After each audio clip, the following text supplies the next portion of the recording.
Okay, well, thanks for coming today. I was wondering how many people would come with the title of the program, because nobody wants to be an asshole, right? But anyone who read the description knows that this is about something deeper than that, and so thanks for coming. I'm curious just to know how many people are pretty new to meditation overall. Okay, great. Well, welcome. This will be hopefully quite helpful for you. The notion of mindfulness has become popular over the last couple of decades and is still becoming more popular. And I just noticed some gaps in the way it's being taught to people. And also I wonder if it's just kind of a trendy thing or it's something that people come to. And it's something I notice as a teacher, that people come to meditation, they try it out for a little bit, and it doesn't work for them for some reason, and then they stop. And so I figure if people get a better start at the beginning, it can actually be helpful and help you make adjustments to your life, to your mind and your body in a way that will bring you happiness. Because in the end, that's what we all want in life, is to be happy. Right? There's no problem with that. It's a beautiful reason to be alive and to seek meaning as well. The thing about approaching meditation is we usually think, okay, I have my regular life, I've got some issues, or I'm stressed out, and then I'm going to meditate, and that's going to relieve some of the problem. It's going to make me feel better. Like going to the gym is going to put more muscles on my body or make me look better. I'm just going to work out for 45 minutes a day and then go about the rest of my life, and then things will go well. But meditation, and to speak more broadly, a spiritual pursuit, doesn't work when we approach it that way. We can't just meditate for a half hour a day and expect to find profound happiness, a reduction in stress, or a sense of meaning and connection in our life. We just can't do it just by meditating and doing life the way we normally do it as modern people in an industrialized nation. Part of it is that we regard ourselves as me, self. Like I go about, I have a job, I have a family, I have a personality, and I meditate. I'm going to work on my mind, and then I'm going to go back to my life. And it's helpful to have a more sophisticated understanding of who we are as human beings, because the thing is, we have different aspects to what it means to be alive. You know, there isn't just one you. We have basically, at our root, we have our animal mind. You know, it wasn't till just a few 100,000 years ago that human beings became spiritual creatures. There was a point in history, if you believe in evolution, when we were just animals, right? Working on animal instinct. And we still have that aspect of our brain. And as the frontal part of the brain grew, we developed personalities, intelligence, and something called executive functioning. But beneath that is our animal self, the survivor self. Our brain's number one job in life is to keep us alive. It's not actually to make us happy. It's to keep us alive, to help us survive in life. And the same aspects of the brain that have been working for hundreds of thousands, if not millions of years, are still working inside of us every day. And it's usually the part of ourself that makes us miserable and that makes us act in unsavory ways. So let's split it out a little more. There's another part of ourself that runs our life, that controls how we behave and how we feel. And that is the gut. We're learning more and more about how the gut, also known as the second brain, functions in the body. But the way the bacteria function in our stomach and our intestines has a lot to do with neurotransmitter creation and how it communicates with our brain. So a lot of our mood states, a lot of our psychological states don't start in the brain. They actually start in this whole environment in our digestive system. And there's still a lot left to learn about that, but what we're finding is that sugar has a profound negative impact on our mood and on our overall health and our immune system. And things that we used to get naturally in the earth, like vitamin B and other bacteria, are gone now because of the way our food is processed. Basically, eating modern food is damaging another part of our body that has to do with our personality, with our availability in life, with our ability to be healthy, strong, awake, and aware. So we're struggling on different fronts. One way to consider all these things at once, the issue about diet, the issue about executive functioning, the issue about the survivor's brain, is to compare the modern lifestyle to how monks, yogis, nuns, ascetics have lived through history, even into today. So we could think of the lonely yogi living in a cave in India or in an ashram, or a member of a Catholic order in a monastery in Italy, situations like that. And they all tend to have a few things in common, so let's think about it. They all lead very simple lives, right? They live in the same place, in a limited environment, so there are not a lot of people there usually. They don't eat a lot. They have maybe 1 or 2 meals per day. And I'm really generalizing here, I know that. There might be some places where they have 3 square meals a day, but I'm generalizing for a purpose here. They eat simply.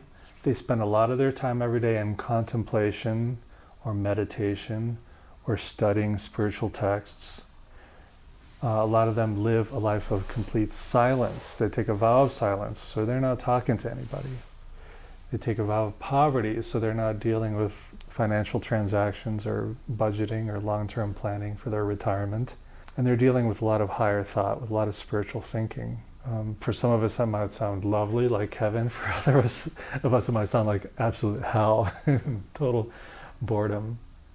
But let's compare that to us. So we have really complex lives. We deal with traffic, with jobs, with children. We meet a lot of strangers every day in life. We have to make a lot of choices. Even trying to pick out a cereal at the supermarket is incredibly complex, with over 50 choices on the shelves.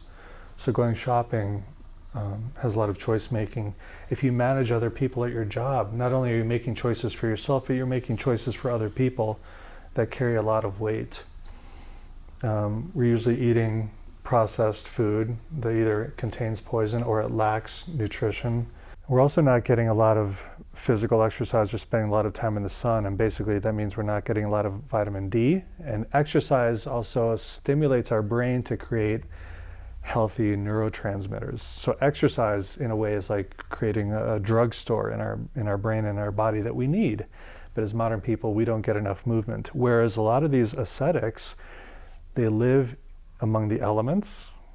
They're outdoors a lot, or they're gardening, or they're working, they're doing chores. Whatever environment they live in, they're moving their bodies sometimes a lot more than we do when we're sitting at our desks at work, or in the chair in the car, or at the chair or the couch at home, and then we go to bed. Or maybe we go to the gym for 40 minutes, but compared to what we do the rest of the day, we're just not generating the neurotransmitters that we need. We're not moving our bodies the way our bodies need to be healthy and happy. And I know at this point it might start sounding like we're not talking about meditation anymore, that we're not talking about spirituality, but we are. Here's the thing about executive functioning, this higher way of thinking that we're capable of, that we use every day. It's what brought you here today. You want to learn about meditation. You want to learn about something beyond just basic survival. You want to find a way to be happy, to feel a connection with your deeper self. And that entails some long-term planning, that you're thinking, maybe I'll meditate on a regular basis. Down the road, I want to be a better person. I want a positive change in my life. And that's an aspect of executive functioning, the long-term planning, the cool thinking. It's not emotional. We're thinking intelligently about ourselves, about our environment, about our effect in the world, how we affect other people. There's a lot of self-control involved in that. So we know that this isn't about just going crazy and overstimulating ourselves. It's the reverse, about cooling down our mind and our body to find peace inside. The executive functioning is closely related to willpower in the brain. And psychologists have found that willpower as executive functioning is a limited resource. When you wake up in the morning, you have this much willpower. And it's the same for every human being on the planet. And as you go through your day, you lose more and more willpower. And there's certain things that help you lose it faster, that make you lose it faster. Having to make a lot of choices wears down your energy. Having to restrain your emotional state so you don't express how you really feel wears down your energy. Feeling threatened or defensive wears down your energy.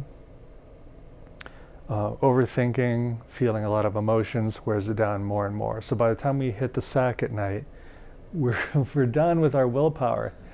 And if we relate that to our emotional restraint, when you start losing your willpower, that means you are more apt to get angry, to get cranky, to be reactive. So if you happen to be a jerk right before lunch at work, at the team meeting, it's because you've lost your willpower to a significant degree that morning already. Or maybe right after your lunch, you're in a great mood, you've eaten, but then later on in the day, you're a jerk again. And then you go to the supermarket after work, you're starving, so you're eating that slice of pizza that they have at the front counter while you go shopping for the fastest food you can cook when you get home for the rest of the family. You start making all these irrational, unhelpful choices because your willpower is gone. And the thing about willpower is it is directly connected to how much glucose we have available in our body for our brain to use for fuel. And as the brain, not our executive function, but our survivor brain, our animal brain, because its number one task is to help us survive, not to be happy, but to survive, it knows that sugar is the fastest, easiest source of glucose to give it fuel so that we can continue living. That's why we're more likely to be a jerk right before lunch or at the end of the day, because we haven't eaten in a while. And if you're used to a diet that's about high glycemic foods like white sugar, you're going to have these insulin spikes, peaks and valleys, the crashes, the mood swings, instead of eating healthy food that reduces the ups and downs of insulin and blood sugar and keeps your mood stable. Now we're really not sounding spiritual at all, and like, what does this have to do with meditation? But it has to do a lot with it. Because this is really showing how you might meditate for 45 minutes or an hour a day, but you go to work the next day and you're still a jerk around 11:30 in the morning. It's out of your control. Because no matter how much we meditate, no matter how much we want to be these spiritual creatures or these evolved humans, we still have our brains and our basic physical instincts and these mechanisms inside that we can't hack. We're always in survival mode in a way. We're not always in fight or flight, but we're always striving to survive.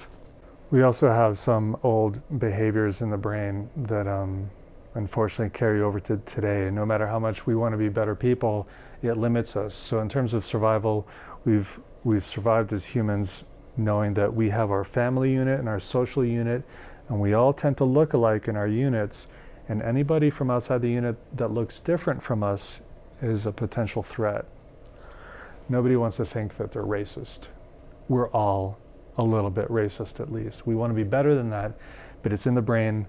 They've done psychological studies on people across every racial profile, every culture. We're all a little bit racist, and sometimes we're even racist against our own cultural group because our cultural group has been put in a negative light, especially in the media. So, for example, they did studies with Caucasians and African Americans, and even some African Americans had a negative viewpoint on their own culture, and it has to do with all the negativity promoted online and on television. They had negative thoughts about themselves, and it's something that you can change by showing positive imagery and information, exposing people to positive images of other cultures, and suddenly they do start to change subconsciously. They start to react differently. So it's malleable, but we're up against a huge tidal wave of negativity from the media, from the news and things like that. So we're actually up against a lot that just meditating isn't going to fix. You know, we have a lot of examples of people who are in powerful positions who use a lot of executive functioning every day, and then it pops out in the news that they had their own problem where they fell. So we could talk about the Clinton effect, President Clinton, when he had that scandal with his intern Monica Lewinsky, you know, the most powerful man in the world at the time, the leader of the free world. meetings every day, having to make terribly difficult decisions, and then he lost control, making a poor choice. There's a great example that just happened a few weeks ago. Did you hear about the 3 judges in Indiana? So there's these 3 judges in Indiana. They were visiting for some sort of conference for judges, and they ended up getting arrested and being suspended for a few months because they were out at 3 in the morning, 2 males and a female judge, looking for a strip club. The strip club was closed. They're in the parking lot of a White Castle, a hamburger joint. They're drunk. They're very drunk. And then 2 guys drove by in a car, and the female judge gives them the finger because one of them had yelled at them or something. She gives them the finger, and then one of the drivers shot 2 of the judges. They survived and then got suspended for acting in a way unbecoming of a judge. These people who ought to have a lot of self-control, very intelligent, very educated, upstanding members of society. And then this happens. And I think we can all relate, because any time that we're in a position of authority, we have to create this image of ourselves. We have to uphold the rules ourselves. We have to set an example. Are you a parent? Any parents in the room? I'm not. I'm sure you all know exactly what I'm talking about. When you try and raise your kids as great as you can, as well as you can. And when they're not looking, that's when you just let yourself fall apart, whatever that means for you. It could. Sometimes when they're looking, right? Mama, mama, mama. You just want to backhand them in the supermarket or whatever. I don't know. I'm not a parent, but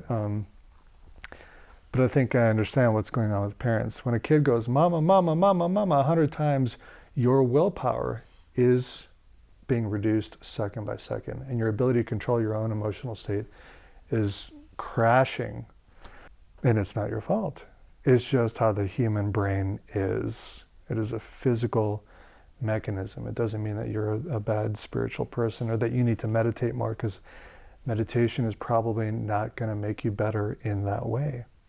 So just understanding that no matter how hard you work at meditation or spiritual development, we still have this ancient gray blob 3 pounds heavy in between our ears, and it has its job to keep us alive, and it's always going to do what it's always done to keep us alive.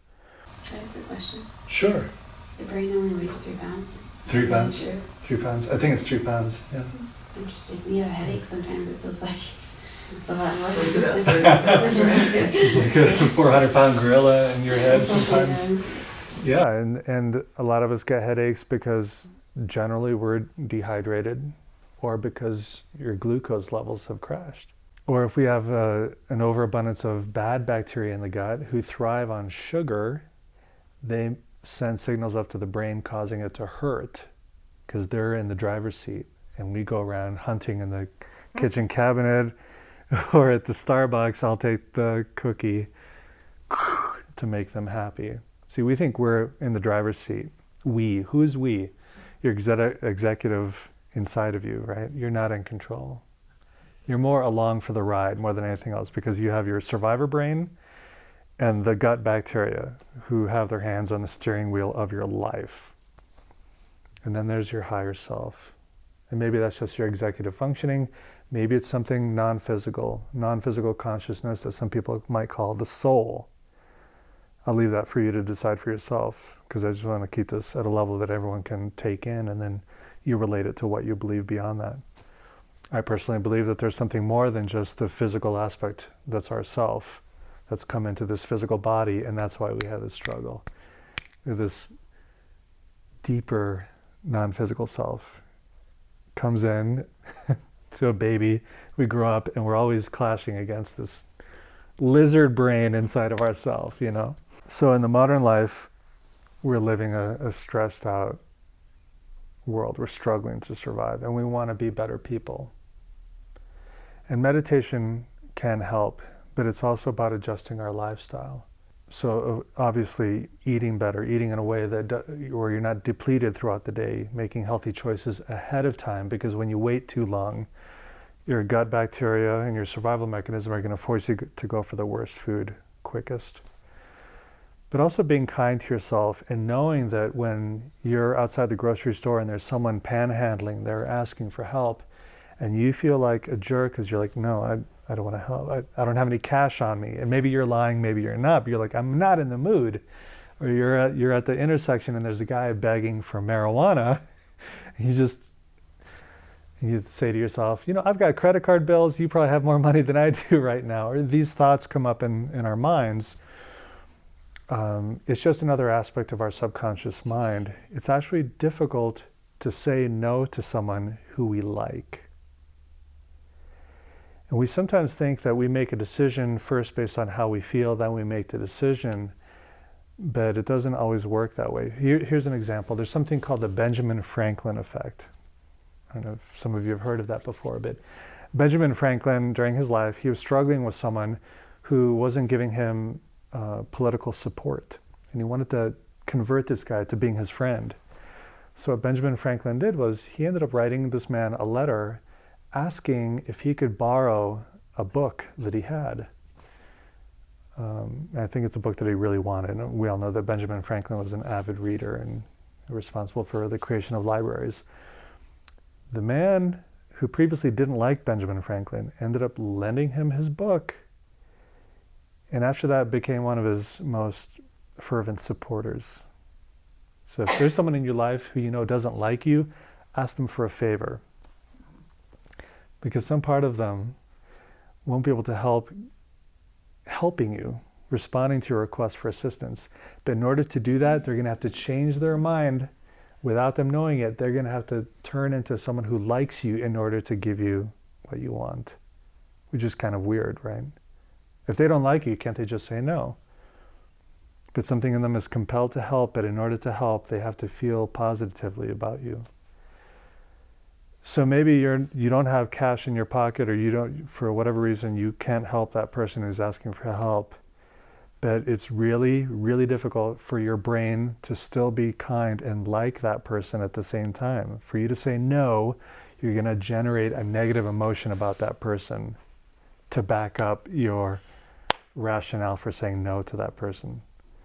You're not really a jerk, but your brain has to turn you into a jerk or make you feel negatively toward that person in order to say no to them. You love your kids, and sometimes you say no, and it's hard to say no with a smile sometimes. Like, oh, I love you, honey, but no. Actually, I've seen my sister do that. She's really good at it. So it's possible. The thing about executive functioning is that it's not really only limited to how much glucose is in your head. It's like a muscle, and you can train yourself to have better, stronger, longer-lasting executive functioning throughout the day. And that is one of the benefits of meditation. Some of you may have heard of the technique of meditation where you sit there, follow your breath in and out, just pay attention to your breath, and anytime you get distracted, realize that you're distracted and come back to the sensation of the breath over and over again. Just come back over and over again, right? Even that style of meditation is ego depleting, depletes your willpower, because you're paying attention, you're being vigilant, it's wearing down your glucose. You get distracted, you come back over and over. This exercise is wearing down your willpower and your executive functioning. But if you do this for a long-term period of time, you get better at it. You can improve it. You get better at paying attention, recognizing when you're distracted and when you come back. But at the end of a meditation session like that, don't be surprised if you're totally worn out or feeling peckish and you need to get a bite to eat. I've been on a lot of retreats, some a week long, some a month long. And one thing I notice, especially with the beginners and myself, is after a full morning of meditating, people tend to be ravenous. And at that point, hopefully you're in a retreat situation where someone is cooking the food for you and you don't have to make any choices, because that would wear you down more. You just eat what you're served. It's healthy. Your body gets the glucose it needs out of the vegetables and whatever else. And then you're good to keep training for the rest of the day. So meditation training, just at that basic level of coming back to the breath every time you're distracted, is a way of strengthening your willpower over time. But that also means strengthening something else, and that is delayed gratification, which is another aspect of executive functioning. So the animal mind, the survivor brain, it's about now. It doesn't do long-term planning. I need food now. There's food. I might not have food tomorrow, so I'm going to eat it now. There's no long-term planning. There's no delaying anything. Oh, I couldn't have that dessert. Maybe tomorrow. That doesn't happen. It's put before us. We tend to eat it unless we're trained or have a good sense of delayed gratification. In meditation, we practice delayed gratification because it's boring. And if we commit to meditating for an hour, we're going to sit that whole hour and not get off the cushion until our alarm goes off. No matter how boring it gets, no matter how crazy our mind feels, no matter what old emotions are coming up, we're going to sit there and stick it out. And so we train ourselves to put off the reward till a later moment, which animals don't do, and our animal brain doesn't do. But our executive functioning, the prefrontal cortex, or maybe our higher self, can do that. And we get better at it the more we meditate, but it's work. So the whole, the advertising that meditation can be blissful, that it makes your stress levels go down, that it's very relaxing, that does come over time when you've trained yourself to increase your ability to have delayed gratification. When you're able to sustain long periods of boredom and pain. Another instruction in meditation is don't shift your body every 5 minutes to be as comfortable as possible, because you'll get distracted. You're just pleasure seeking. It's another way of not delaying your gratification. So being able to endure a little bit of discomfort. Now, some traditions, for example, some Zen traditions, so you sit down and you hold out whatever position you're in for the whole sitting period. No matter how much screaming pain you're in, you do not move your body. That's an extreme way of training. I personally don't like training people that way. I say, get yourself comfortable. And try and delay how often you adjust yourself.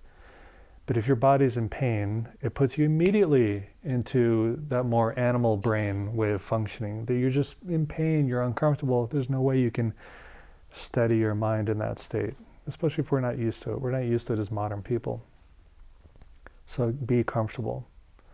This also relates to some other situations. Is it easy to meditate when you're let's say you're in a group setting like this, but you feel threatened, the people around you are kind of scary or weird, or maybe the person in front has a sense of aggressive authority about them. And some part of you is picking up on these signals and you're just kind of nervous. I would submit that it's really difficult to progress with your meditation practice, to relax that way, to sink into your autonomic nervous system when you feel threatened on some subconscious level by the teacher who's leading the program or the people around you. So it's really important, no matter what spiritual situation you're in, or social situation, that you feel safe and comfortable, right? I mean, some of us went to school where the teacher was very strict, and we know that that's a fantastic way to control a group, is to be nearly violent or scary to the people you're in control over. That's a way to just manage people. And of course, we can look back at religion across history, and it's largely all about managing large groups of people, power and control. And that's not really what we're looking for in our own personal spiritual pursuit. We're not seeking to be controlled by somebody else. We're actually seeking inner freedom. But if you're in fight or flight while you're meditating, because of the situation you put yourself into, it's really hard to go deep, right? So we have some other challenges in modern life that a monk in 15th century Italy wouldn't have to face, and that's the psychological distancing, a strange kind of psychological distancing. Have you ever thought about what happens when you put on a pair of sunglasses, or when you look at someone who's wearing sunglasses and you're not? Would you say that people tend to appear a little more confident or aggressive when they're wearing sunglasses? See, the thing about the human brain is we get a lot of information when we're able to see someone directly. We look at their face, we look at their eyes, we look at the expression.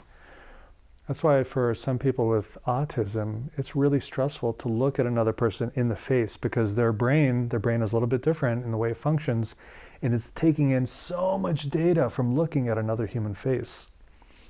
But for most people, looking at a human face is really important and crucial for getting a lot of subconscious information so that we can feel safe, we know our place in the situation. But even the act of putting on a pair of sunglasses means that someone that you're talking to can't get the information they need from looking at your face.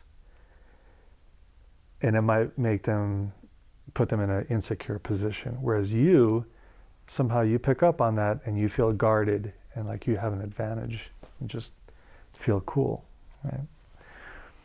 Worse than that is that when we sit in an automobile and we look at the cars in front of us, we don't see people anymore. You ever think about this when you're driving through the Whole Foods parking lot, or the grocery store parking lot? You're trying to get in and find your parking space, and then there's someone walking out of the store, or maybe it's King Soopers, and they're walking way too slowly. You're like, God damn it, hurry up, I need to park. And suddenly we become this jerk, right? Because we're in this machine, we're in this box, and we've depersonalized ourselves. Or we put on some artificial sense of authority because I'm in the car and you're just walking, you're less important than I am. There's something weird about that. But then when we flip the table, we turn the table and we're the one walking out of the store trying to find our way to our car. And there's a car honking at us, or we see the impatient look on their face. And we're like, you jerk. I'm as important as you are. We're both humans. You just happen to be in a car.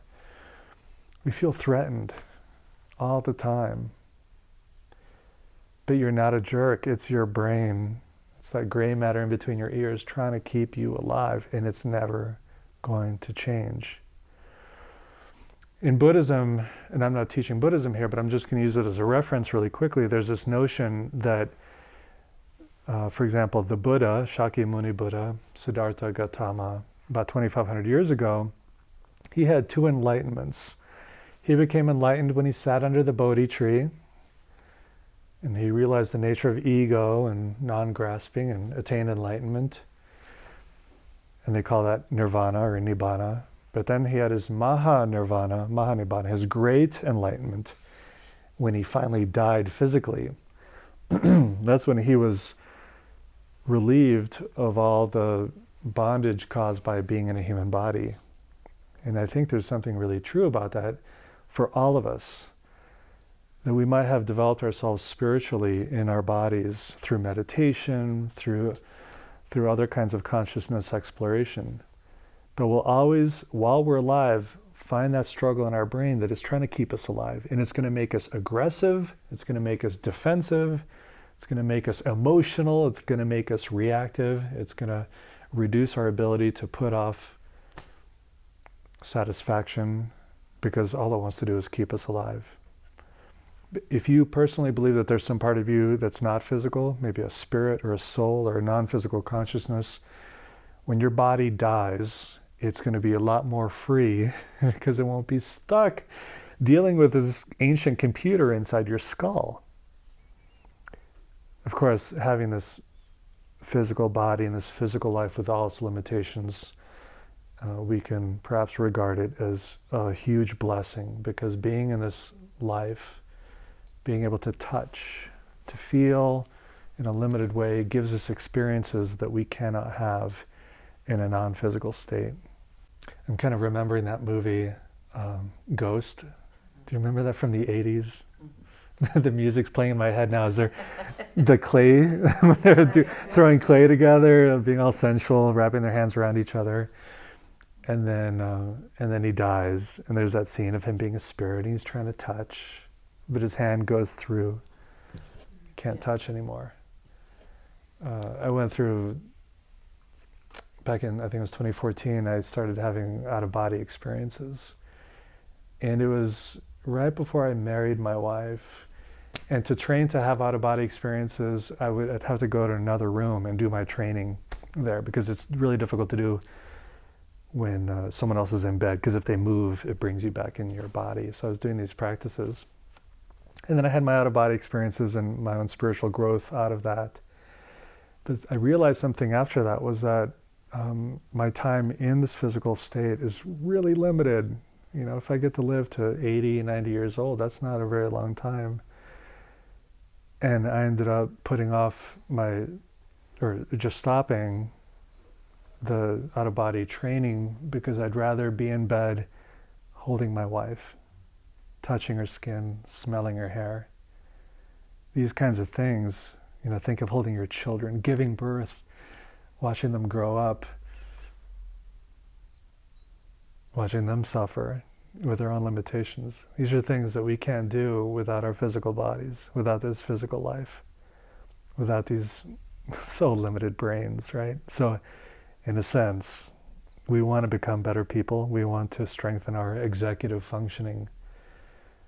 But I think we can respect and honor and rejoice in having our limited minds. It is the struggle of being an animal that gives us so much of what life has to offer, right? So it's a contradiction to be alive as a human being. We need to survive and act like jerks a lot of the time. Even if we don't want to, we do, because it's out of our control. And at the same time, we want to be spiritual people. We want to be better people. We want to be ethical, respectful, open-minded. We don't want to be racist. We don't want to be phobic of people who are different from us, whatever that means. We want to be better. And so that's the challenge. And maybe that's why we can grow, because we have these limitations of being animals who just want to survive. So it's a gift and a curse at the same time. So for the rest of this retreat, this half-day retreat, we're going to meditate, and I'm going to guide it. And the first, we're going to focus on two different kinds of meditation. And one is basically just hacking our parasympathetic nervous system. We're going to help ourselves enter a relaxed state by working with our physical body in a certain way, specifically stimulating what's called the vagus nerve, which runs from the brain all the way down, connecting with all the organs down into the gut. And if we just simply breathe a certain way, it reduces the stress hormones in our brain, increases the relaxing hormones in the brain that also move down through the rest of the body. So if we take this every day at home and meditate, it's a great way. You've come home you've had a shitty day, you're stressed out, you've had some conflict, and you want to come down. You want to reduce the cortisol, you want to feel better. Just breathing this way is a form of meditation that will directly hack or tap into your nervous system to make that come about. And then after a period of that, we'll do some walking meditation just as a way of moving our bodies while we meditate. It's a way of taking a break, and we can use the restroom during that time. And then we'll move into another form of meditation that it's done in different traditions, and it's just called labeling. And it has to do with just simply identifying when your brain is thinking or having an emotional reaction while you're in meditation, that you label it. And this is a positive style of psychological distancing, because until now we thought, I'm me, and everything I experience is me. But now we know that we have different aspects to ourselves. And the more we can say, oh, that's not me, that's not my executive function, that's not my soul, that's not my Buddha nature, that's actually coming from my animal brain, we can let it play out in the head, and we don't have to act it out. It's sort of practice for real life. So we're sitting there and we're having an argument with our boss in our head, or negative fantasy. We say, arguing, or I'm talking to my boss, or just thinking. That's the most commonly used label, is thinking. I'm thinking. Instead of being with my breathing, I'm thinking.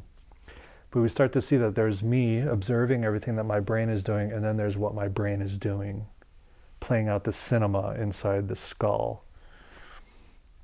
Because the more we can do that when we are out in our life, maybe it's 11:30 and we're at work and someone's being a jerk to us, and we're about to flip out on them, our brain is heating up and we're getting angry on the inside, we can say, that's not me.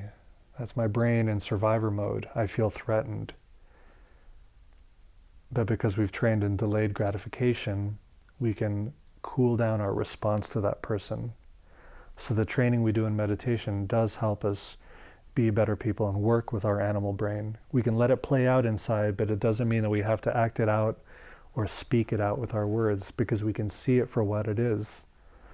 So that's the second meditation we'll do, which is a really easy practice, but it's very profound when we say, I'm here, some deeper part of me is in here, and my brain is freaking out.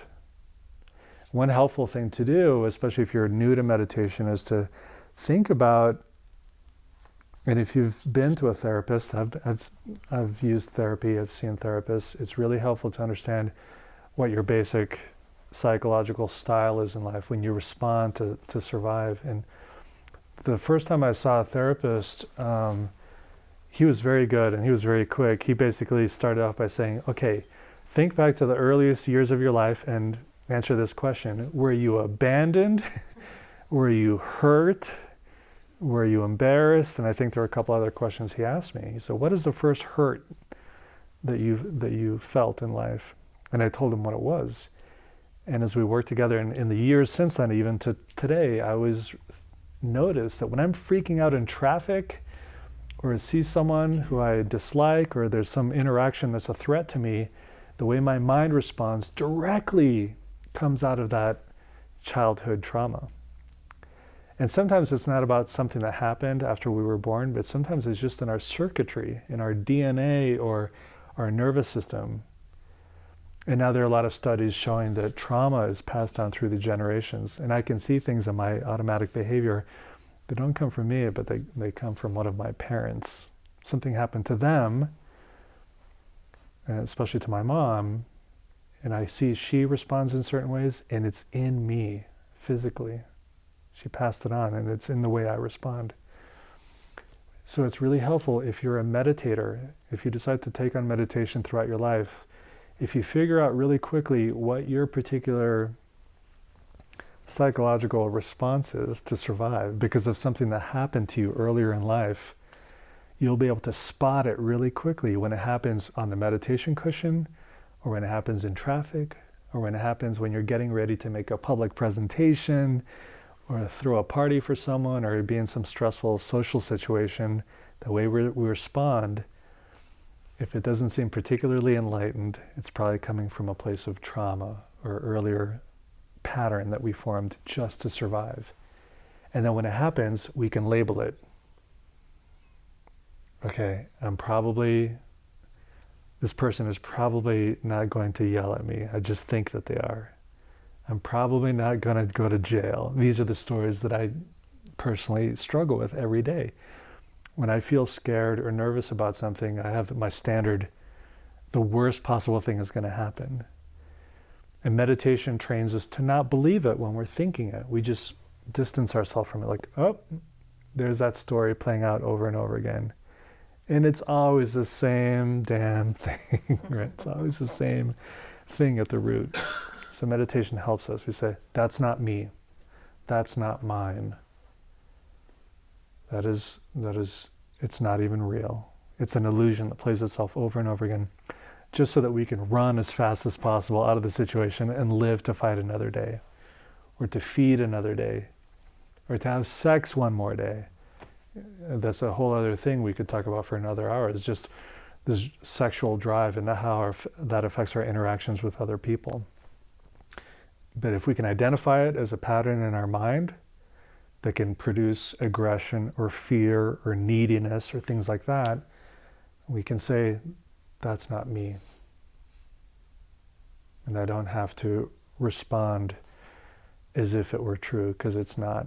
It's just my little brain trying to do what it's always done for millions of years, right? I have a question about actually meditation. Mm-hmm. I tend to yawn and tear. I'm not crying. Mm-hmm. I'm not sad. Mm-hmm. Typically, it tears and I can't seem to stop it. and I try not to stop it, because then that's the opposite of trying to meditate.